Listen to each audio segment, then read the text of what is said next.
Welcome forward with Jesus Course in Miracles. This is Chapter 3 entitled Retraining the Mind, page 21. The body is not capable of understanding, and only the mind can perceive anything. A pure mind knows the truth, and this is its strength. It cannot attack the body because it recognizes exactly what the body is. This is what a sane mind in a sane body really means. It does not confuse destruction with the innocence, because it associates innocence with strength, not with weakness. Innocence is incapable of sacrificing anything, because the innocent mind has everything and strives only to protect its wholeness. This is why it cannot misproject. It can only honor man, because honor is the natural greeting of the truly loved to the others who are like them. The Lamb taketh away the sins of the world only in the sense that the state of innocence, or grace, is one in which the meaning of the atonement is perfectly apparent. The innocence of God is the true state of mind of His Son.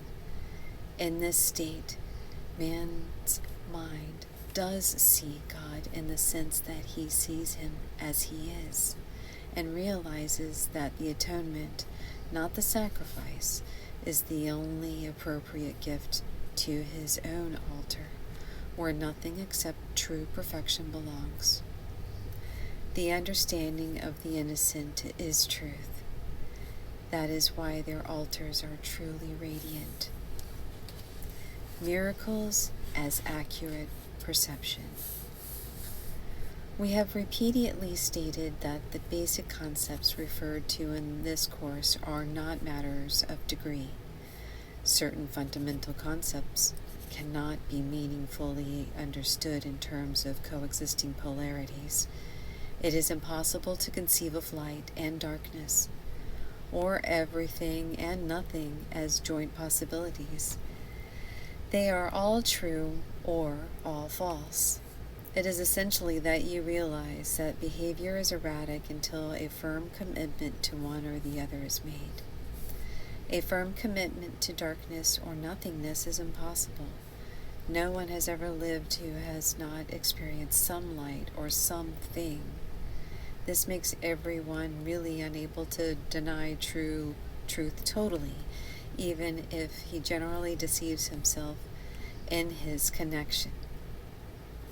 That is why those who live largely in darkness and emptiness never find any lasting solace. Innocence is not a partial attribute. It is not a real defense until it is total. When it is partial, it is characterized by the same erratic nature that holds for other two-edged defenses. The partly innocent are apt to be quite stupid at times. It is not until their innocence becomes a genuine viewpoint which is universal in its application that it becomes wisdom. Innocent, or true perception, means that you never misperceive and always see truly. More simply, it means that you never see what does not really exist. You lack confidence in what someone will do. You will attest to your belief that he is not in his right mind. This is hardly a miracle-based frame of reference. It also has the disastrous effect of denying the creative power of the miracle. The miracle perceives everything as it is, if nothing but the truth exists, and this is really a redundant statement because what is not true cannot exist. Right-minded seeing cannot see anything but perfection. We have said many times that only God creates, or what man creates with the same will, has any real existence. This, then, is all the innocent can see. They do not suffer from the distortion of the separated ones.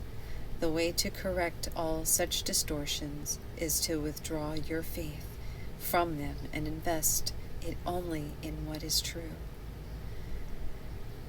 You cannot validate the invalid, and I would suggest that you would voluntarily give up such attempts because they can only be frantic. If you are willing to validate what is true in everything you perceive, you will make it true for you. Truth overcomes all error.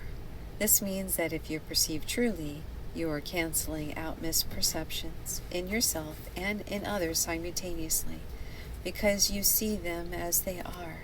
You offer them your own validation of their truth.